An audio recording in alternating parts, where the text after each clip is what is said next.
Morning, good evening, good evening. Okay, ladies and gentlemen, this is the November 26, 2013 meeting of the Abington Conservation Commission, and tonight we're very lucky to have Boy Scout from Troop 41, Jason Kinberg, who's filming us.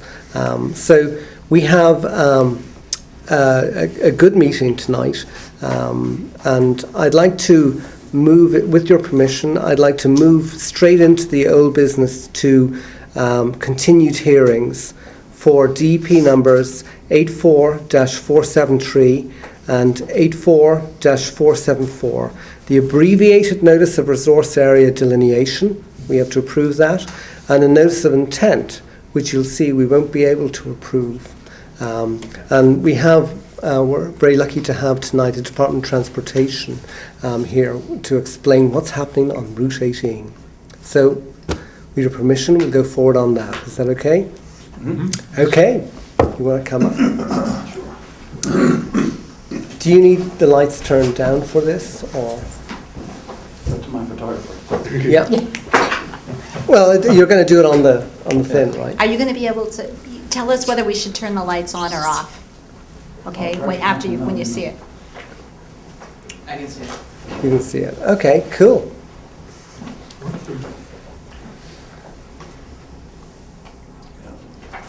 So, would you like to say your name for all of us? Yes. Yeah. Mark Forberg, Tetra Tech. Also with us is Tim Dexter from MassDOT. Tim Dexter. Beth Parent from Tetra Tech. Now, the only problem is I don't know if they're going to hear you because you're way over there. Yep. And they gave us this Mickey Mouse microphone, which is over here. So, can we pull it over? We can. There we are. We can put it over my desk. That's fine. He's an important guy. So we've done this, but we'll run through it again. This is the, we'll do the Abington portion of the presentation so everyone can catch up, see what's going on. Let's start with the first slide, hopefully. There we are. Again, we start at Chamarla Road and run down to 139. There's our alignment. I believe it's 4.2 miles. And there's your South Weymouth Naval Air Station, not yours, or everybody's. And that is, so there have been, anyone drives 18 knows, there's been 5 projects done already. In Weymouth, there was Park Ave, Middle and West, Columbian Street, and and Pleasant Street, and then the only one in Abington that's been done is Route 138. Anyone who drives Route 18 knows that you're going from 2 lanes to 4 lanes to 2 lanes to 4 lanes, all the neck downs, that goes away with the project. These are the issues that we're trying to address with this project. Relieve congestion, everyone has figured that one out, who drives 18. Reduce cut-throughs, improve intersection safety, improve pedestrian accommodations, improve bicycle accommodations, replace the bridge over the MBTA, commuter rail, which is structurally obsolete, and I think the big one in both Weymouth and Abington has been the reduced flooding. There are flooding issues all along. Being a pretty well-developed corridor, it's tough to store stormwater and move it off-site efficiently and not flood people out. And this is what the road will look like when complete. You have 2 5'6" sidewalks, 5-foot shoulders on either side. Those 5-foot shoulders also serve as, they accommodate bicycle traffic, and you'll have the 4 11-foot 6" travel lanes. And right now, I think along most of Route 18 in Abington particularly, there are no sidewalks. So it's kind of nice. You'll have sidewalks on both sides so people can actually walk up and down safely down Route 18, which is on a dark light tonight is very important. The project needs to get a variance because we have more than 5,000 square feet of bordering vegetated wetland impacts in the town of Weymouth and the town of Abington. So we actually will file a joint filing, so we'll get 1 variance from the 2. So the way the process works is we file the notice of intent, which you guys have all received. Because we have more than 5,000 square feet of the BVW, it's both temporary and permanent. You have to deny the project. You cannot approve a project that impacts more than 5,000 square feet of BVW. After the project is denied, you write your findings. Those will pass along to DEP. We then file a request for superseding order with DEP and asking them, and they also have to deny the request for superseding order for the same reason. You can only impact 5,000 square feet of BVW in Massachusetts without getting a variance. So then we file a request for variance. That starts the DEP variance process. Along the way in the DEP variance process, DEP will communicate back with the towns to address all their concerns. And not only once in the findings, but as they go through this, there's a lot of communication, goes back and forth. DEP's real good about that. These are our permanent wetland impacts in Abington. We impact 3 wetlands, very close to each other actually. Wetlands E, G, and J. Wetland J is the largest wetland impact. And I'll show you the location of these impacts in a few slides. We also have some minor bank impacts and land underwater impacts. Those are related to stormwater improvements, stabilizing the channels as we widen out the roadway. There are temporary impacts to construct the roadway. 2,100 approximately square feet of wetland E and wetland G. Again, these are all in pretty close proximity to each other. If we go through the slides, I'll show you where those impacts are going to be. And we have wetland E, 25 linear feet, and land underwater for wetland E also. So project-wide, we have almost 12,000 square feet of BVW, 350 land underwater, 91 linear feet of bank. There's borderline subject to flooding. That's only in Weymouth. Across from Shea Boulevard, there's a floodplain there that gets filled in. The compensation for that is also in the same location. So that's the only place in the project that we have a borderline subject to flooding. And then we have some temporary impacts. The majority of those are occurring in Weymouth, where we're doing a bridge. We need a temporary bridge crossing in the area of the MBTA railroad tracks to get Route 18 over the railroad tracks. We have to maintain traffic during construction, and so the traffic is moved onto a temporary bridge, and that's all occurring in Weymouth. So when we do this project, the first thing you do is you look to avoid the wetland impacts, minimize, then mitigate. There's no way to avoid the wetland impacts of Route 18 because you're widening a roadway that's in place. So avoidance goes completely off the table. Then you're left with minimizing and mitigating. So in order to minimize impacts to wetlands, we look at various slope treatments. As you can see, this is a 4-to-1 slope treatment, meaning if you go down over 4 feet, you go down a foot. And if this is your wetland area in beige, this whole area is impacted by that, and you have a little there's a 6-foot wide temporary work zone here, but this whole thing is impacted. Is your back of sidewalk here. It goes about 33 feet. You do a 2-to-1, you can see the wetland impact gets reduced from here to here, gets basically cut in half because you're going down 2 feet for every foot. And then so but you still have a significant wetland impact. And so what we do is we put in retaining walls anywhere where there's a wetland impact. There's one exception, which I'll explain later. So your wetland impact is limited to this line here. Your wetland impact, permanent wetland impact is on this side. Temporary wetland impact on this side. But what you do is you take the wetland material, store it, do your work. This is the 10-foot work zone. Then you can restore this area after you're done and plant it in the back half of the wetland notice of intent plans. You'll see wetland restoration plantings in these areas for all the areas with the seed mix and what's going to be planted to replace what's there. And you can see our erosion control protection out here. So basically the walls reduce the wetlands impact to the greatest extent practicable. There are 4 wetland sheets in Route 18 in Abington. This is the town line right here. It's sheet 2, 3, and 4. And sheet 5's just got, there's no impacts in Abington, so we're really looking at NOI sheets 2, 3, and 4. And that's hard to see in yellow there, but they're in that area in there. So let's start with your NOI. If you look at your NOI sheet number 2, you have, this is Oak Street here. This is an existing outfall that gets improved, gets slightly enlarged. And this is work, this is the purple line here, it's tough to see, that's the BVW.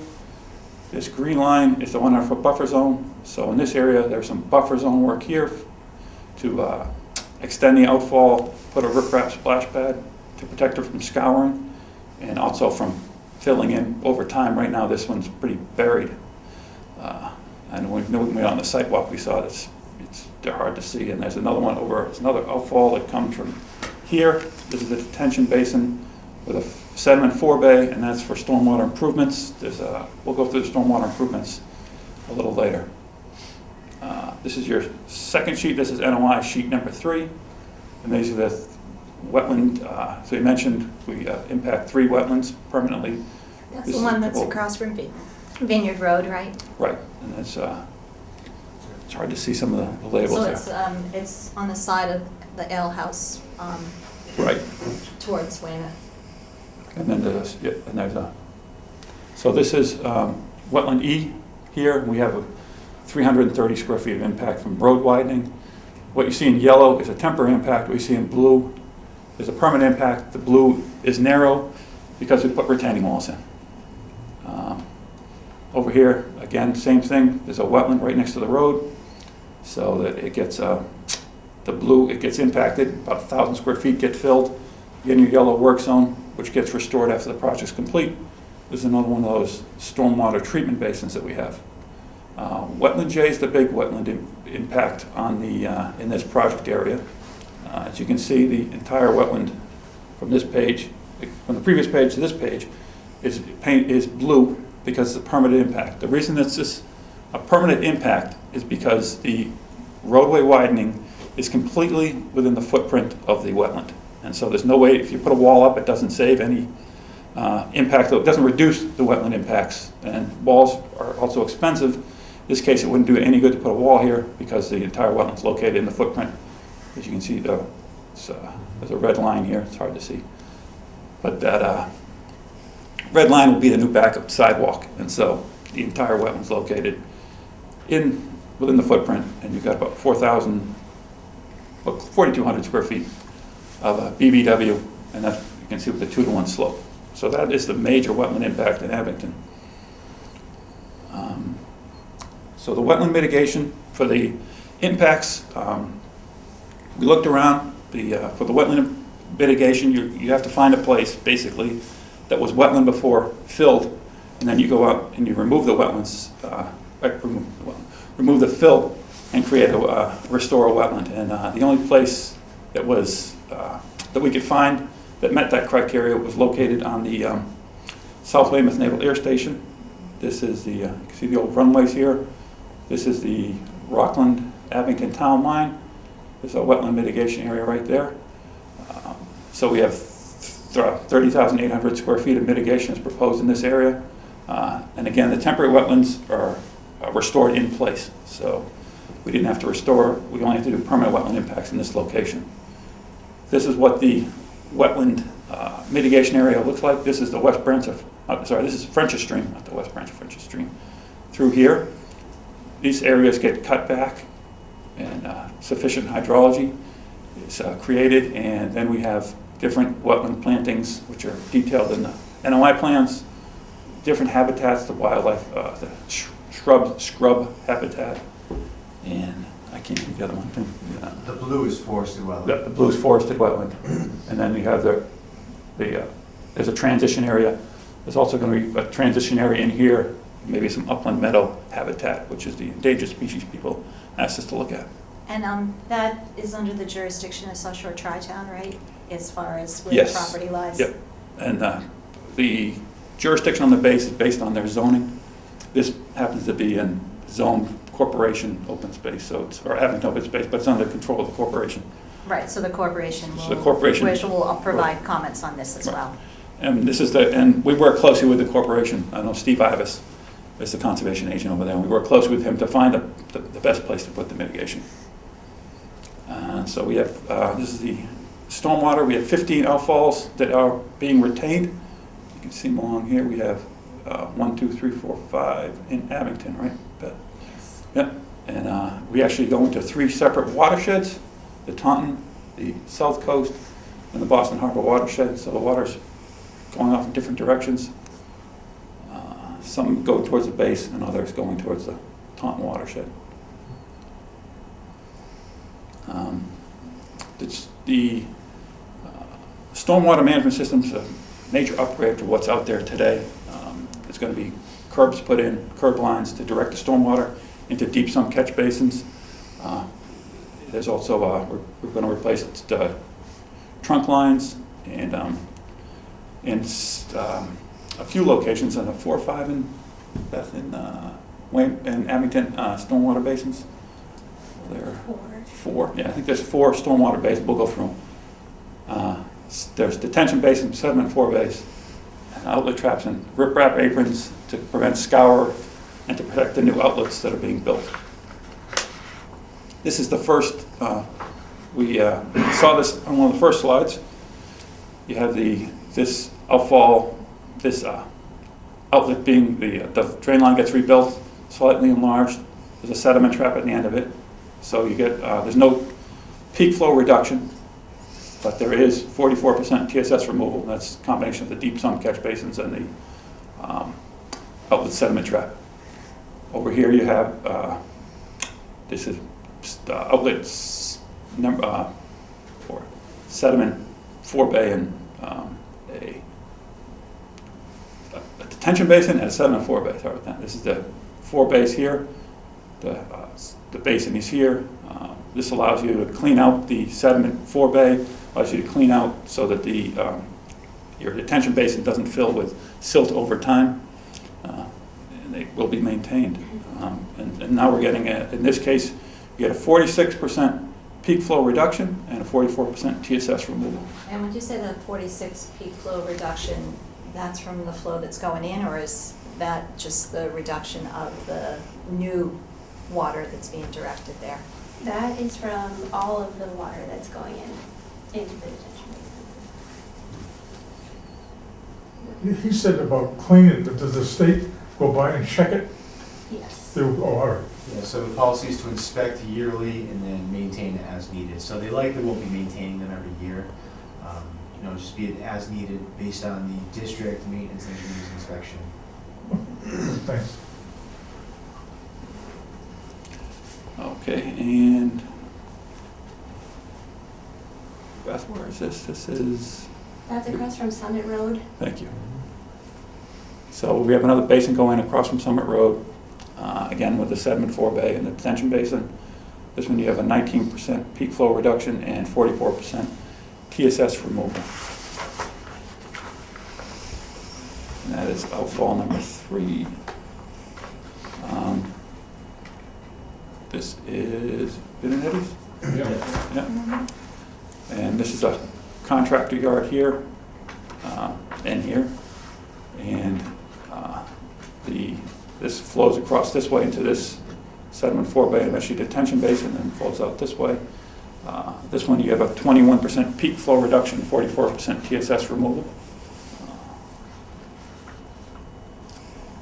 And this is the pool place. There's a bus facility here. And again, we have another detention basin with sediment 4-bay going in. And we're getting the 27% peak flow reduction and 44% TSS removal rates. And so this is where we do and don't meet the stormwater standards. We meet all the standards except for recharge, and that's due to high groundwater.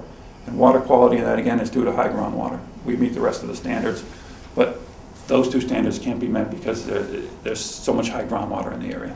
So are you doing anything to mitigate the impact of those 2 not being met? Defer to Beth. Okay. Sorry, it's just one of those things because I went through the checklist and like you haven't met them, and I'm like, Yeah, so how do you address that? So that's going to be worked into the variance. This is similar to another project that we had. Where there was a variance and through DEP. They basically told us that we have to find off-site compensation for that lost stormwater function that we're not meeting. So we're currently looking at different areas to provide that. And DEP also is going to get back to us and let us know whether we can consolidate that all at one location. or whether or not we're gonna need multiple sites. And, So- and what would you do for mitigation, for an example, at another site? I don't even know how you mitigate it, so I'm curious. Yeah, so we'll be building brand-new stormwater structures, essentially in an area where you may not have them, or you'll have stormwater structures that aren't adequate. And so you'll be designing them to essentially meet the standards to provide, that water quality treatment, to provide that recharge that we're not, getting. And those are the two big things, the TSS removal, the water quality, and then recharge. And the recharge is the biggest challenge because such high groundwater, as in the two towns. So that's probably going to be our biggest challenge, and we're going to have to go off-site because there weren't any good areas on-site for that. But you'd be going off-site in Weymouth or Abington, is when you Yes. say off-site, you just mean not in the area where we're doing disturbance at the moment. Right, yeah, exactly, yeah, so it won't be within the Route 18 corridor. So for example, we're thinking about where are other DOT jurisdictional roads that are in this area that we could potentially find locations to improve stormwater. Ideally you have a location where there's no stormwater treatment or limited stormwater treatment, and you go in and you design treatment structures that meet the standards. So we have Route 139, 58, and 27 going through our town, so you might be able to find something. Yeah, exactly. So there's a lot of ground we need to cover, in looking into that, but that'll be flushed out with the DEP, variance coordination. Okay, and the recharge isn't met for either the new development or the redevelopment, Yeah. right? So Yeah. that one's probably I can see where that could be a Yeah. problem. That's the big challenge is meeting the recharge. So we're going to have to do a lot of legwork from a desktop level review, finding locations, and then ultimately going out on site and doing some test bits to see what our groundwater looks like, to see if we can even get recharge at some of these locations. So in the future we'll likely be coming back and doing test pits in either Weymouth or Abington, depending upon where DEP will allow us to do the off-site stormwater. Okay, thank you. I think. Yep, and that's it. Okay. So, questions, Abhi? Yes, thank you very Oh, much. thank you. Thank you. Do we have any questions or comments? Well, first question I had was, did we play the earlier tape yet? Did we get it from Weymouth? They have it, like it was over about a week and a half ago. There's a copy here, there's a copy. I don't know, I haven't, I don't think it's been on TV yet. I don't think it's been on TV yet, so, So by that, what you're talking about is the joint meeting between Abington and Weymouth that we were at, where you made this presentation, but also the Weymouth presentation, right? right, because Yeah. I think there was a lot of detail and questions asked there too that might answer some people's I think questions. it's online. I did watch it online. Is it online? Oh, yeah. The town of Weymouth website. Oh, excellent. Oh, that'd be Yeah. great. On the Abington site, or? No, the Weymouth site. Oh, should be on Abington soon, because they got it, what, a week and a half, 2 weeks ago? Yeah, and I didn't get to give it to Yeah. Justin. Oh, yeah. All right, so All right. we'll do that. We'll put it on. Okay. Are there any other comments? I had I think a few of them. So I think the question I had was the outfalls. We've been talking about the ones that deal with the wetlands and stormwater. Are there other outfall locations? I think you showed the one by Summit Road that doesn't really impact a wetland. Are there any others? For some reason I thought there was one by the fire station, but I'm not sure. We originally thought that there was an outlet by the fire station, but after much research, we found that one is actually behind, it's outfall 1 that's labeled on the plans. It's actually on the other side of Route 18. Okay. We had to go through record plans and everything to find that. So the outfall at the fire station, if you saw any old plans that showed that, that's not in the project anymore. There isn't an existing outfall there. We thought there was. Okay. And I noted in the, that I was making jokes about the word illicit discharges. There were 11 locations, and are some of them in Abington? And do you know how many? I don't know how many. My supervisor's handling that coordination with the districts. I believe there are some in that. And that's for people that are discharging to a stream or a wetland? Or connecting into the the drainage system that's in Route 18. that shouldn't be connected. Yeah. And so they're going to be notified, and you're going to close off the drain, but if you know who the party is, you're going to notify them Yeah, to let them know before you do it. Yeah, and I don't think it's an automatic close off of the drain. I spoke with them, Henry Barbaro earlier about that. And so what happens is they're notified, and then it's more participatory, working relationship that the state tries to work with the property owner to bring up that property into compliance, essentially with the stormwater standards, to the maximum extent that we can. So they can get it So- permitted if they want Yeah, to. so- You won't just shut it off. Yeah, exactly. So if there's a simple and practical alternative on their property, we'll try and help them explore and implement that, and disconnect their unauthorized connection to the state system. But if there's hardships or if it's unpractical, then the state will work with them to get that connection authorized. Okay. So there won't be just we start the project and just plug the pipe. That's what I was worried about. I just want to Yeah, make sure that that there's definitely some will not notification, understanding that, you have a whole process to go through. At this point, we're the only board in town you're going to come to, but you are going to have to notify all the property owners. They're not getting notification, even though they're impacted, because you're exempt, from what I understand. So I just want to make sure that the public's aware. Correct, yeah. That, Certainly those, the owners that have the unauthorized connections can coordinate. yeah, with- because they could be so historic that they may not even know they're illegal, so. Right. Because we're an old town, 350 years.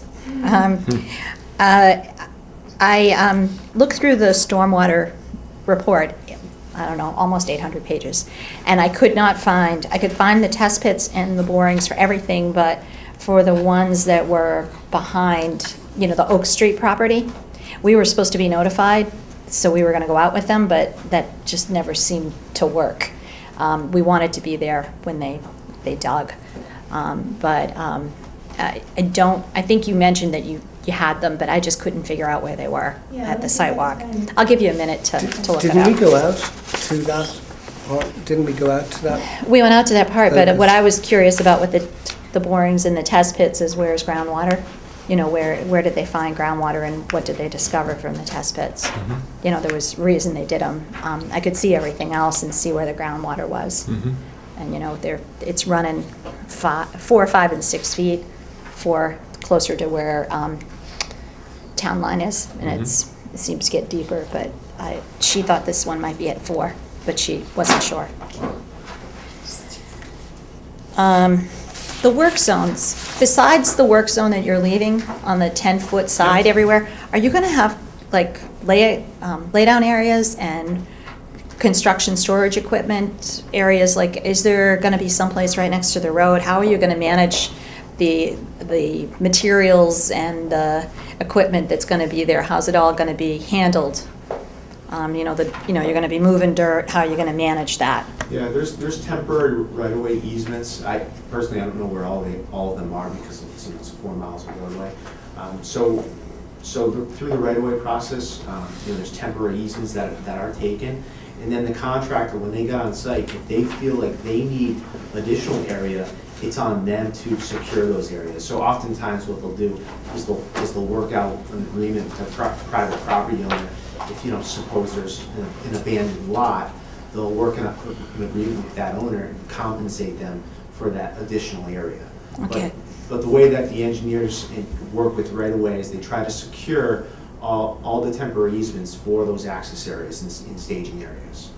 Yeah, well, normally our notice of intents have us, having people keep the soil, 50 feet away from where the wetland is, and, some barriers and et cetera. I realize that this is closer quarters and that some of that might not be there, but, I'm looking at the drainage basins, and you've given yourself a little bit of work area, but I'm not really understanding how, the construction materials of the road or the construction materials for the drainage basin, how you're going to manage that. Yeah. I guess that's really my question, is how, how far away is everything going to be, so that we're not having wetlands impact. Right. I think putting in a specified distance may be difficult to abide by, considering how close the work is to the wetlands. So as you look through the plans, you'll see that all the areas where there's work adjacent to wetlands or within wetlands, there's specified work limits and erosion controls. And what we've done on previous projects, for in particular the Whittier Bridge, the I-95 reconstruction and bridge replacement, we suggested to the commissions to include a special condition that says if the contractor secures any additional staging areas, that those staging areas must be completely enclosed with erosion controls so that there's no downslope movement of sediment or construction materials. So I think that's just a good standard practice to include as a special condition that all stockpile areas must be properly contained so that there's no downstream movement of materials into resources. Yeah, it just seems like there's not quite enough, I think you've explained it, it didn't look like there was enough room for everything that a contractor would bring in and, going back and forth. My concern is that they're gonna be working too close to the wetland and, things going into the wetland. Yeah. Because that's what we're worried about right here. And so what we've done is, the areas where there's work next to the wetlands, we have erosion control, but what we also have is a standard orange fence detail. It's like the orange snow fence that you see. Just a construction And fence, yeah. So we've used that recently in large projects where it's important to keep the contractor out of the wetlands, and that provides a little bit more of a visual and physical barrier to to equipment and to workers, because it's so much more visible than silt fence when you're driving a dump truck. And that's what this is here, is the compost filter tube, and then you have your orange construction fence at the limit here. So that's your work zone in here, and you shouldn't be spilling out into here. That's what the orange snow fence is. Pretty obvious that you're not supposed to be on the wrong side of the fence. And I would add, the DEP variance will have conditions exactly like any other order. That'll address that, and I'm 100% sure they'll say no, and they'll discuss stockpiling, where you can stockpile, where you can't. Certainly, they certainly will, but what you can also do in your findings is reference that that's one of your concerns. Yeah, no, I mean, for me it is. I just want to make sure that it's addressed, that's all. Excellent. That's all I had for there. I think, I should let you answer. It looks like you got the book open. I found it. It is test pit STP 101 and 102, and it looks like the groundwater is 3 to 4 feet below the surface there. So it's at elevation 125. So how deep is the detention basin then? It's 3 feet. So that's And the gonna, bottom elevation is the worry we have is ponding, at the bottom of the pond, so that we're not creating, we want it to drain off. That's really all, why I'm asking is that, we have the yellow freight, I call it, the only retention pond in the entire town. It's on Route 58, and it just never drains. It was supposed to. It was a retention pond, though it wasn't a detention. And I think it's because we didn't look at how deep the groundwater was. The groundwater is a foot below the bottom of the basin here. Well, you said we're actually building up a little bit to get to the higher elevation, so. Oh, okay, so you've got you're building another foot in there? On one side, yeah. Because the bottom elevation is at 126 and the groundwater elevation is 125. So this contour is 126? Yeah. And the bottom so 126 is that contour, so that's the bottom. Right. And groundwater's at 125. Yep. So you've built a foot in. Yes. Okay. And you guys did that test pit when? Do you have the date in there? Yes. That was the plan says June 2013, but I think that might have been when I updated the as-built location. Yeah, I was just curious as what time of year, that's all. Actually, Was it a dry you probably time? know, Oh, because that actually, was it the probably says test on- pits that we talked about, wasn't it? Yeah, I'm sure it says. It was the test pits we talked about, Yeah, that they so- never, we didn't end up going out there because Right. they were gonna let us know when. Okay. Right. And,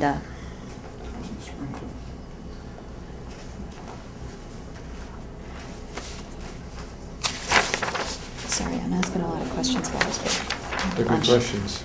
May. May? Yeah. Okay, so that's a wetter month than most, all right. That's not so bad. And, Oh, also that groundwater elevation was that's a controlling groundwater elevation. It's a seasonal high.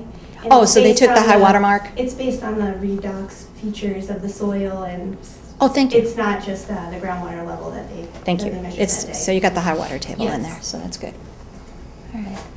All right. I just had a question. Somebody asked me, when will the owners along the road know that their property's going to be impacted? Are you going to notify them after we're done and DEP's done, or is it there's some time, like, is it 6 months from now that they'll all be contacted? To be honest, I don't know. Okay. The right-of-way section handles that coordination. Okay. So if they were at the 25% design public hearing, and, you know, a lot of them were, you know, they came up and went over the plans with, I think there was 2 or 3 folks from Mass DOT right-of-way that were there, that went over some of the right-of-way impacts with some of the owners. But the formal right-of-way process, when that consultation starts, I'm not sure when it happens. It certainly happens long before we advertise the project, which is about a year and a half from now. So, so it's probably not going to happen immediately, but, you know, somewhere in the reasonably near future, the coordination is going to begin. Yeah, And you know what? If you want, I can look into that for you. yeah, I think it just would be helpful Back. for folks to know, because I think it's the only way they're going to find out. Some people probably haven't, but, you know, recognize it. And the only other comment I had that I don't think really applies to conservation, but you should be aware of, our fire station is right there, and I think you're going to take some property from them, and there might be some access issues for them, because right now they barely pull out the truck, and I think with the change, they're not going to be able to pull their trucks They're out. adding a light there. They're adding a light there for the too? traffic stop. Yeah, no, but also I'm concerned about the property. It's a pretty small property as well. So I don't know if anyone's started to work with them or not, but it's related but unrelated to the conservation issues. I recognize that, but just a comment I had. And I think I went through just some housekeeping. I noticed on the stormwater checklist, my version anyway, didn't have a PE stamp. And number 9 didn't have any checks. It might, you're going to DEP, so it might get caught. Yeah, I think it's still a draft version, that's why it's not stamped yet. Okay, that's what I wondered, if that's My why it number wasn't stamped. 9, I'll look into that. Yeah, there was no checks on it for some reason on my version. I thought.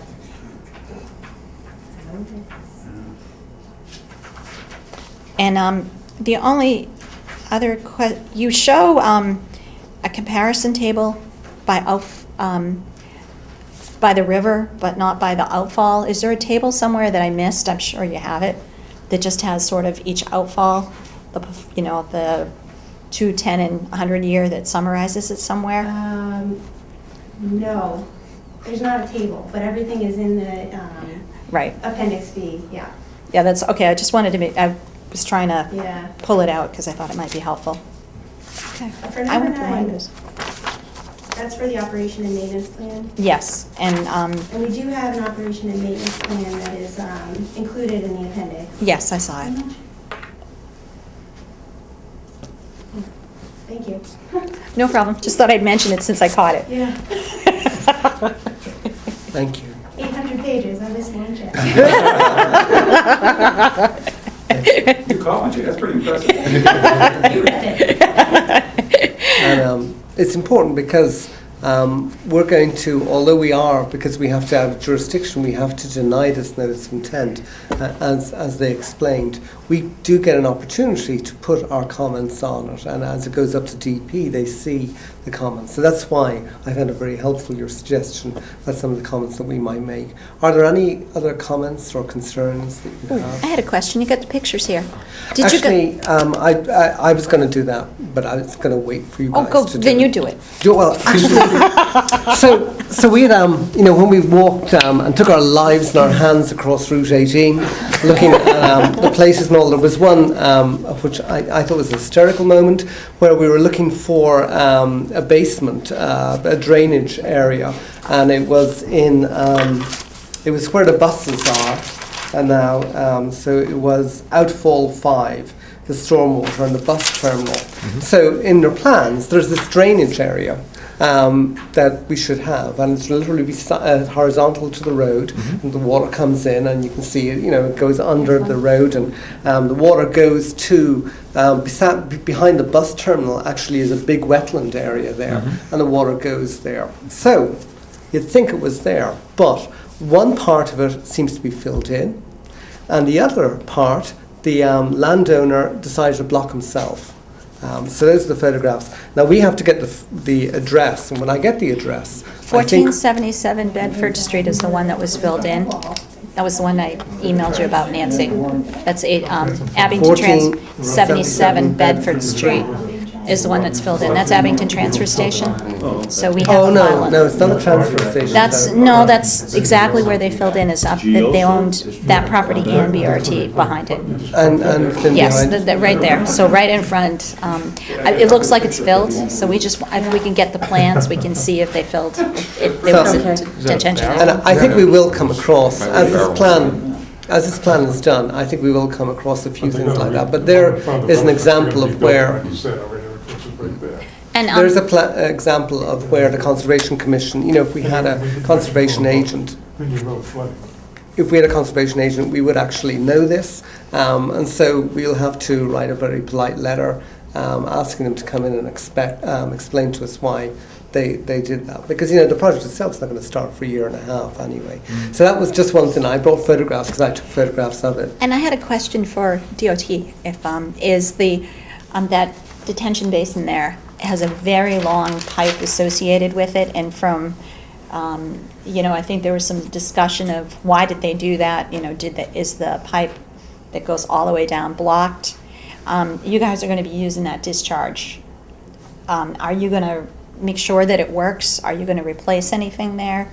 How are you going to handle that? Because how far is it? A couple hundred feet?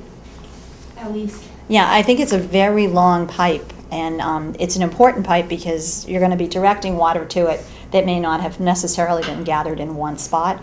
So I just want to make sure it's going to continue to work.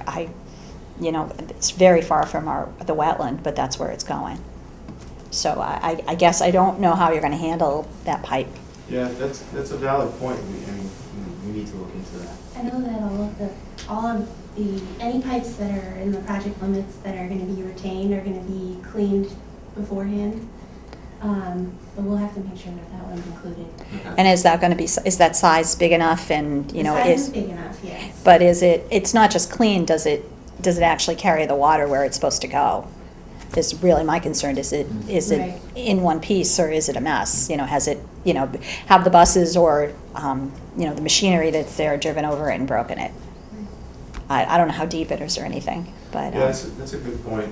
I think we can attack that from both ends.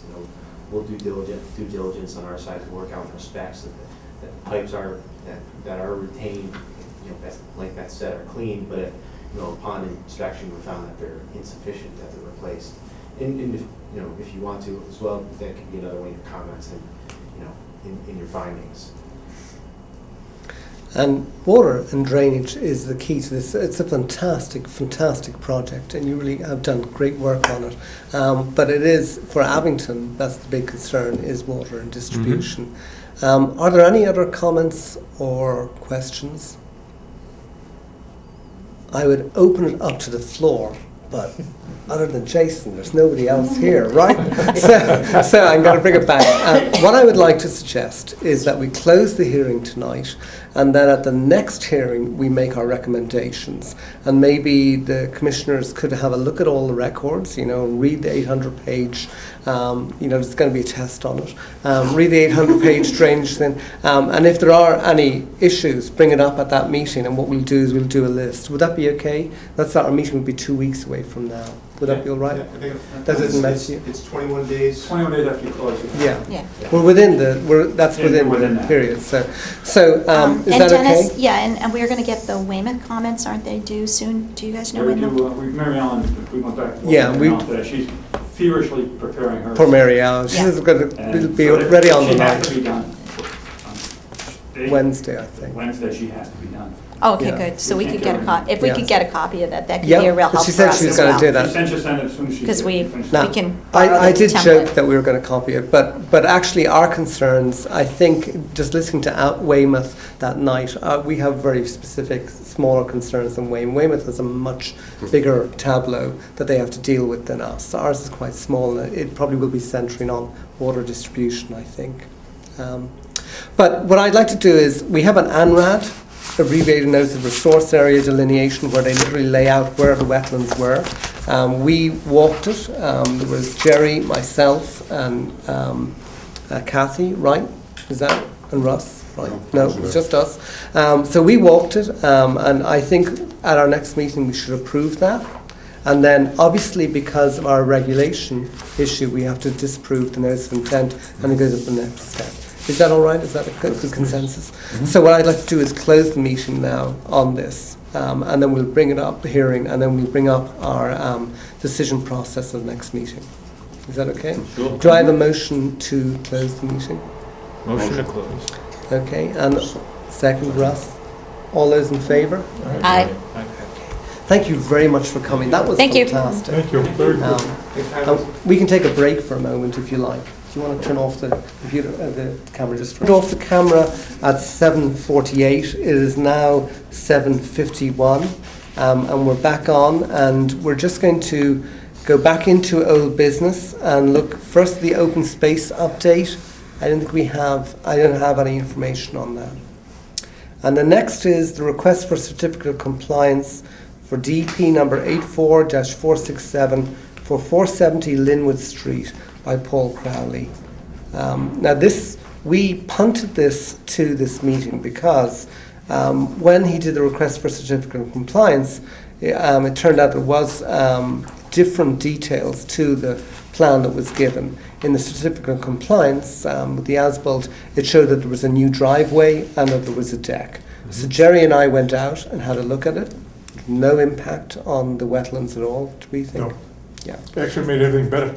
And do you think the drainage was good on both sides? Yeah. You think it had that natural swale? I didn't go with you guys to that It one. literally improved it by not doing it that way. In fact, they didn't make a swale. It was a natural swale. They just left it, didn't get So to you're it. happy with it? Oh, yeah, Yeah. did a good job. So I'd like to, do we have the papers for this? Mhm.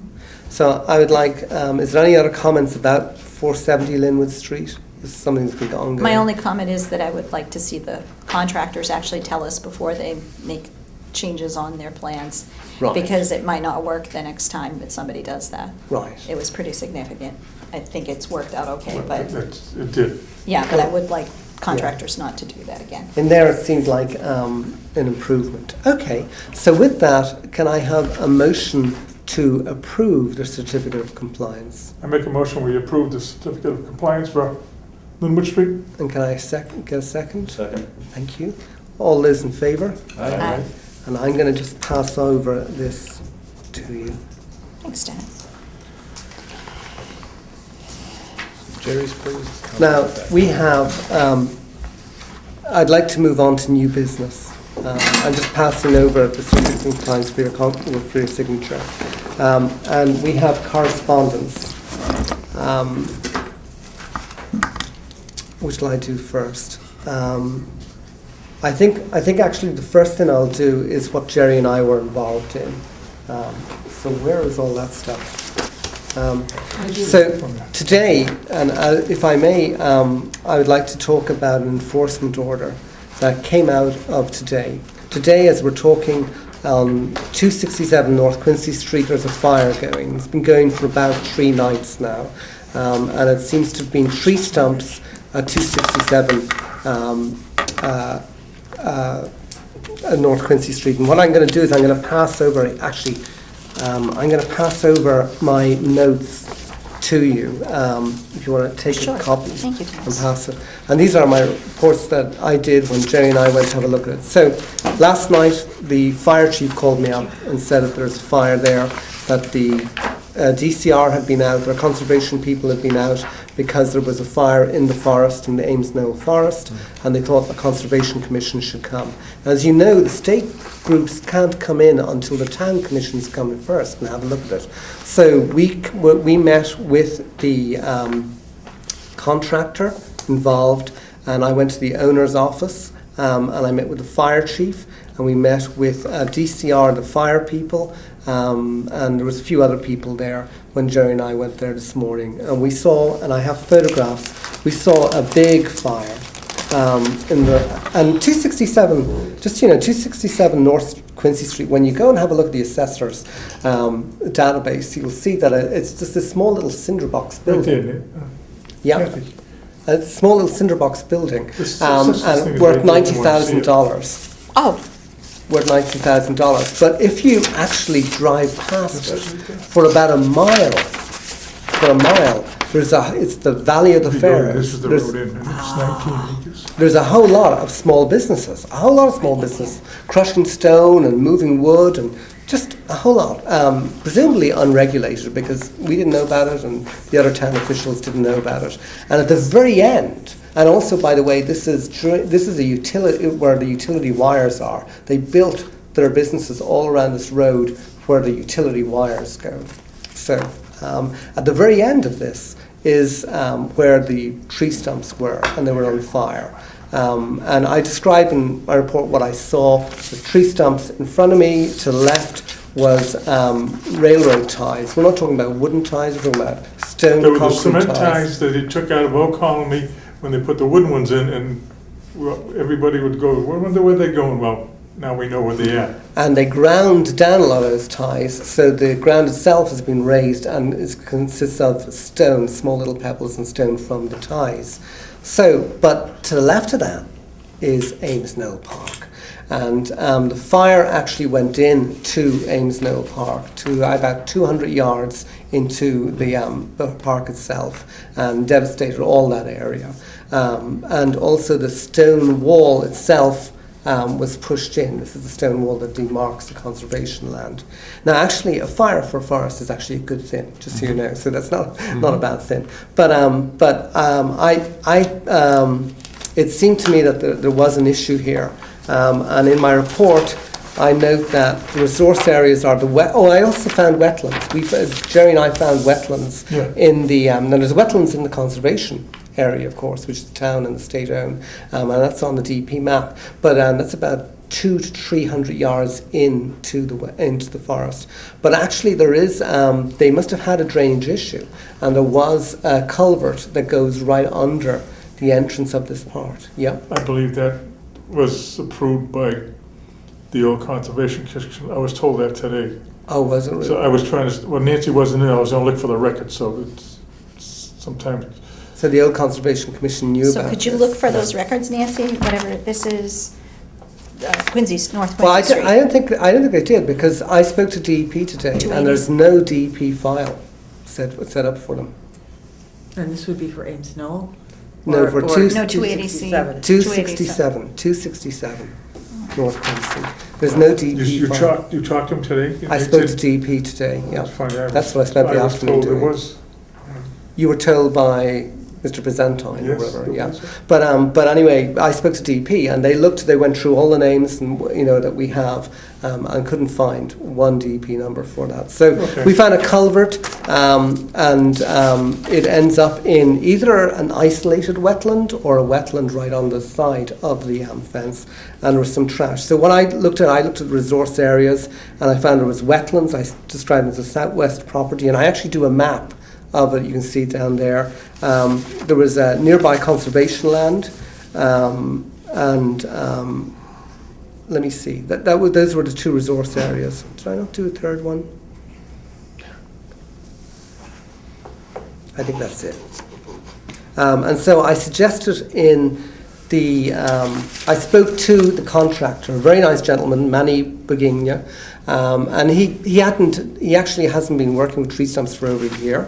The poor guy, he thinks that kids set fire to this, which is quite possible. We did see traces of, kids around the place.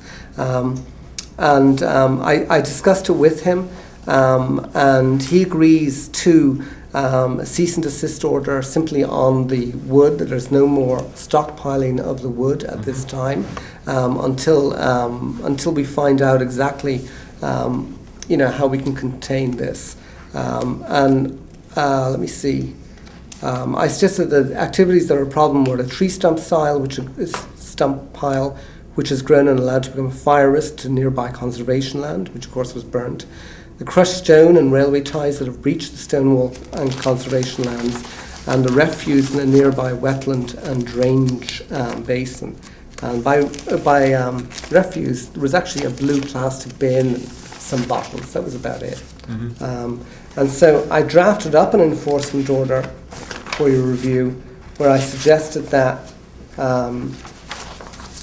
they take steps to reduce the risk of conflagration of solids. That's what the stumps are, and spread of fire to nearby conservation land. He's working with the fire chief on that, and that's about as, it seems to me, as far as we go there. Repair the stone wall boundary. He actually talked about that. That is a very easy fix to put the stone walls up, to fix them again because they fell down, and to remove trash, including a blue bin from the drainage area wetland. And I suggest there might be a public meeting to discuss this whenever our next public meeting is. So that's what I suggested for an enforcement order. Do you think he needs to file anything, or do you think he just needs to just clean it up? I don't think so, because you'll see the enforcement order is written for an area that I do not think is included. You think it's under the bylaw? This activity is outside the area subject to protection under the Wetland Act and Buffer Zone, but has altered an area in the Wetland Act. That's how I wrote it. Do you think that's right, Cherry? Or can you read that again? How can it be in and out? Well, it can be, because it affected. It was out. His wood set afire to the wet conservation land. Oh. So one of the Form 9 says. So it encroached the wetlands. That's right. Yeah. Okay. And in fact, that's the term.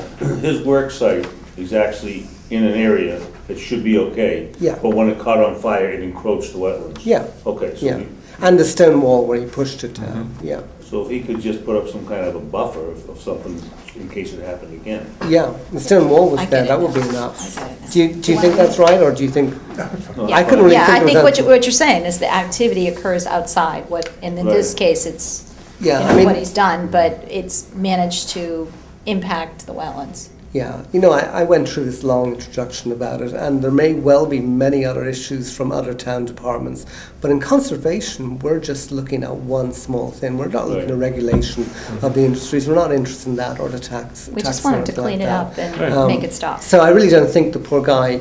This is his land. It's his land. He can do what he wants, but there's a limit to where it affects the Yeah, conservation. if he just put up some kind of barrier or border or something out of dirt. And he has one there. He Okay. has a stone thing there, so I couldn't think that. And he does clean, in the drainage area, that culvert, I didn't see much trash at all for it. It's just I saw a blue bin there, so I put that in the order. But other than that... So except for the type of business, which is a mess, he's really kind of trying to stay in some kind of a Yeah. decent production. Well, it's actually very well done, actually. When we were there were trucks going in and out. I think it's worth a lot of money.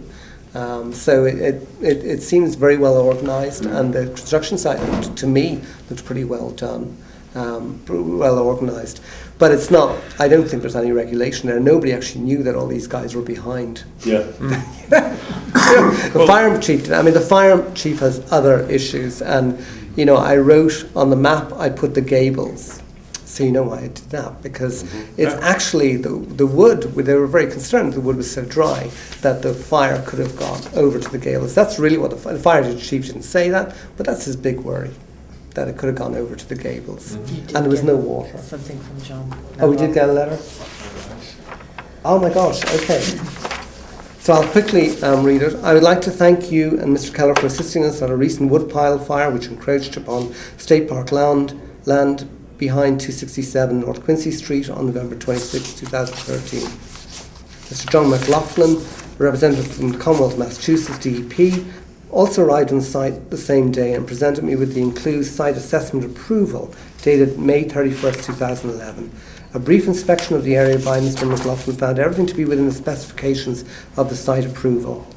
I have requested the business owner, Mr. Manny Bagigna, re-establish the access to the State Road Fire Park to which he has no objections. That's where the railway ties were actually in front of the entrance of the road. As long as Mr. Bagigna is operating within the confines of a site approval and the fire road access has been re-established, I would have no objection to him continuing to operate his business at 267 North Quincy Street. So there was an approval, there was something from the Conservation Commission before? From the DEP. DEP? Yeah. Yeah. Determination Yes. of need for site assignment. Final determination of exemption from site assignment with conditions. That's not a wetlands, that's a But you know, that's a that Board of Health has- solid waste. That's right. It has got nothing to do with what we're looking at. That's correct. It is, and that's what the poor guy, when I talked to DEP today, he said, you know what, that might be in solid waste. That's where they chatted to, because he gave me the phone number of the guy in solid waste, and he said that might be the issue with solid waste, but in wetlands, it never came before us. So I'm thinking that the poor guy said that he had all the permits out of the zoning board, and this is the kind of thing that would come out of the zoning board.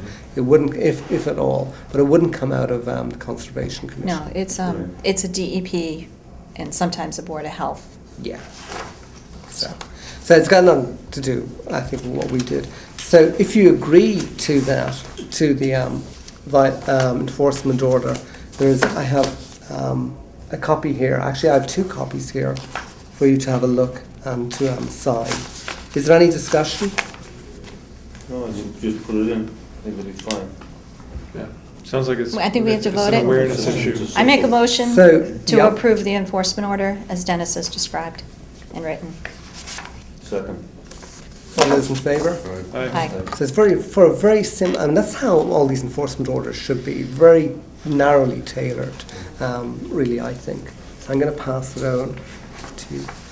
Okay, I'd like to talk about correspondence, if I may. And the first thing is, I don't think there's a letter here. Is there a letter here for the attorney?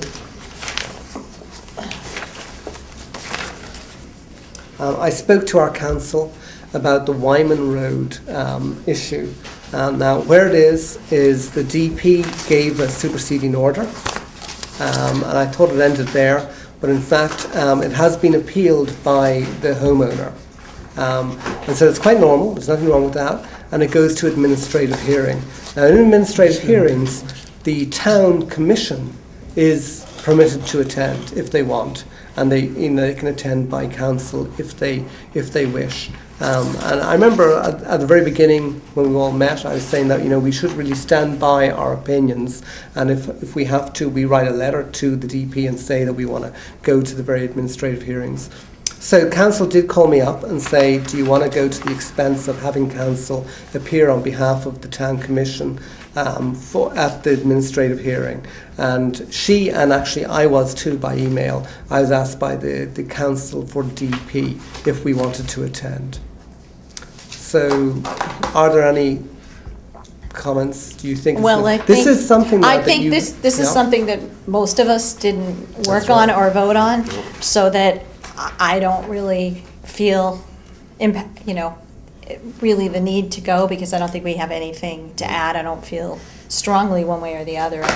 And we've given our file. We've given our file to everybody. Right, and I So- hate to spend money of the town when I don't feel that's like what we it's would be necessary. doing.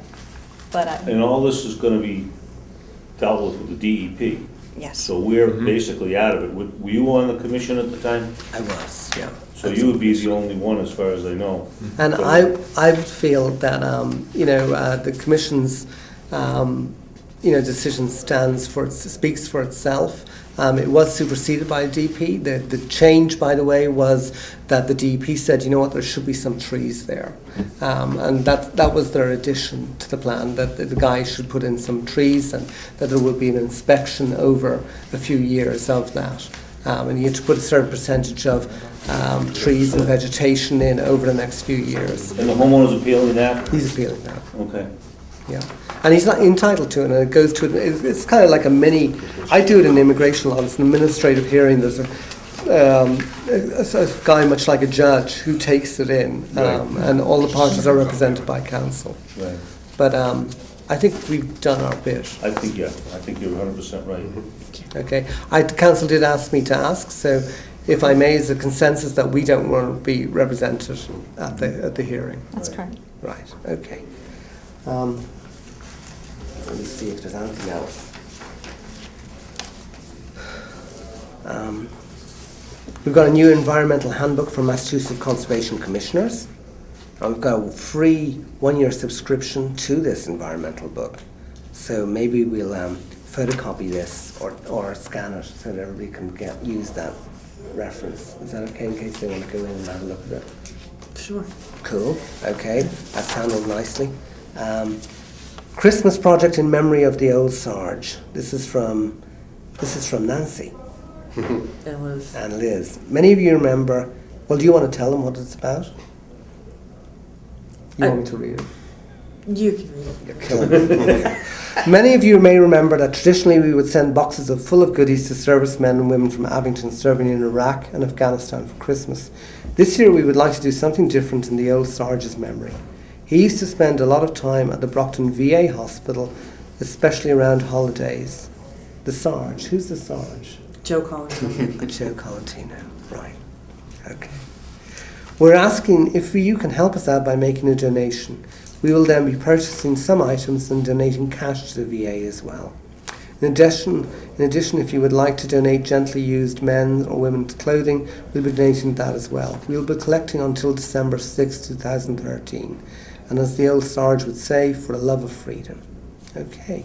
And we should drop it off here in the town hall to you? Yes. Me or Liz. What do you prefer as far as donations? Monetary, or would you rather have clothing, or? Either. Okay. Either. They deal with a lot of homeless vets too, so, they take the clothing or... Okay. And they gave a list to Liz of the items that, gift cards and that kind of thing. Okay. Yeah.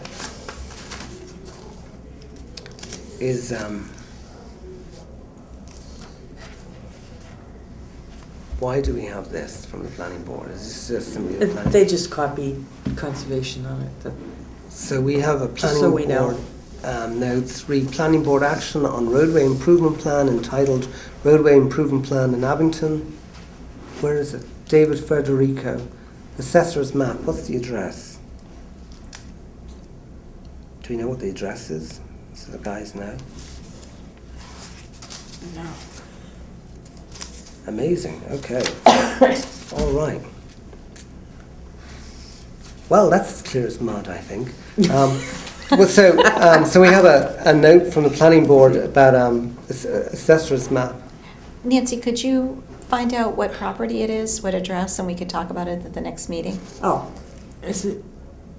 No, that's Russell Russell's Wheatley. He's going to be He's going to be a bit bitter about the whole thing if we say it's 700. Yeah, I'll get the address. So we'll find out. Can you the get us address the and talk address and about bring it that. up at the next meeting? I think it's just good for us to know there's a project going on and if it impacts wetlands, that's all. Actually, what is the assessor's map number of that? That's lot 3. 3 lots. Okay. Yeah, map 3. All right. We also I'll got look up the address. we also got site approval for 351 Summer Street, which is not that nice. A revised and complete site plan, including landscape and lighting. What is this for? Submitted by Zeb's Realty Trust. Oh, that's, They came before us. yeah, it did. Oh, okay. That was the property, it's almost across from Progress Street, I think, isn't it? It's like kitty corner from where the sewer department is. Mm-hmm. And I think we decided there wasn't an issue on that one. Okay. There is wetlands over there, but not right there. Mm-hmm. Okay. So that's maybe just put that I on the don't file. remember that one. Cool. All right. And approval of minutes of November 12, 2013. Did everybody get a copy? Does anybody have any comments? Nancy, I don't think did I get a copy? Oh, here it is. Oh, nope, I don't. Oh, I got one over here. Thank you.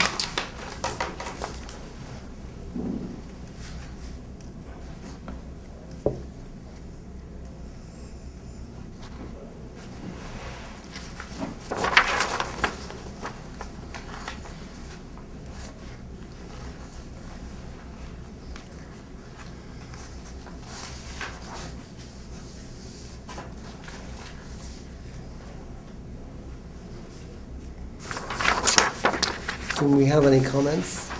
Any changes? Do we have a motion to approve the minutes for November 12, 2013? Thank you, Russell. A second? I'll second. Jerry? All those in favour? Aye. Unanimous? Jerry, building permits? All quiet? There was one I looked at and it's all set, it's all right. Where was it?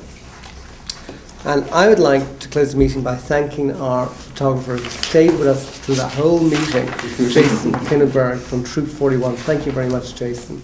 So do we have a motion to adjourn? Oh, wait a minute, I gotta find this first. For Kathy, because she asked. I asked it. Motion to I adjourn. had it here. Thank you, Mike. All those in favour? Second? I second. Second, all those in favour? You can tell me afterwards. Thank you. And we can Thank you. stop the camera now.